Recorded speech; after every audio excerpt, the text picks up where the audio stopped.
ఈ రోజైతే మా గల్లీలో అన్నదానం అయితే పెట్టుకున్నాం అందరం కలిసి. కూరగాయలు అయితే తెచ్చేసిర్రు మా వాళ్ళు మొత్తం. దానికి ఏమేం కావాలో ఆలుగడ్డలు ఇంకా ఏమేం కర్రీస్కి ఏం కావాలో మా వాళ్ళు అయితే అన్ని తెచ్చేసిర్రు. ముందే తెచ్చి పెట్టుకున్నారు. ఇంకా మా ఆంటీ వాళ్ళు గల్లీలో ఉండే ఆంటీ వాళ్ళు అయితే కర్రీస్ కూరగాయలు అన్ని అయితే మెల్లగా అందరైతే అన్ని కట్ చేస్తారు. ఇక ఒక్కొక్కరు కర్రీస్ అయితే వాళ్ళు కోస్తారు. ఎయిట్ సైడ్ నుంచి రైస్ అయితే పెట్టేసారు మా వాళ్ళు. రైస్ అయితే పెట్టేసి ఇంకొక రైస్ గంజి అయితే కడుగుతారు.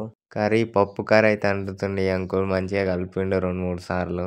ఇంకొక సైడ్ ఏమో ఇది వంకాయ కర్రీ ఇంకా ఆలుగడ్డ కర్రీ అందులో మంచిగా అవన్నీ వేసి అయితే వాళ్ళు వేసేస్తారు. ఇది కూడా ఉడుకుతుంది. ఇక ఇప్పుడైతే టేస్ట్ ఎట్లుంటాయో మరి మంచిగానే చేస్తారు చేయడం అయితే. కర్రీస్ అయితే అన్ని అయిపోయినాయి వండడం. ఇంకా అన్నదానం అయితే పూజ అయిపోయినాక స్టార్ట్ చేసిర్రు. అన్నదానానికి అయితే చాలా మంది అయితే వచ్చేసారు. మంచిగానైతే కర్రీస్ ఉన్నాయని అడిగితే మంచిగానే ఉన్నాయన్నారు. బాగానే చేసిరంట కర్రీస్ మా వాళ్ళు బాగానే కష్టపడి. వీడియో ఎట్లా అనిపించిందో కామెంట్ చేయండి. నచ్చితే లైక్ అండ్ షేర్ సబ్స్క్రైబ్ చేసుకోండి ఫ్రెండ్స్. బాయ్.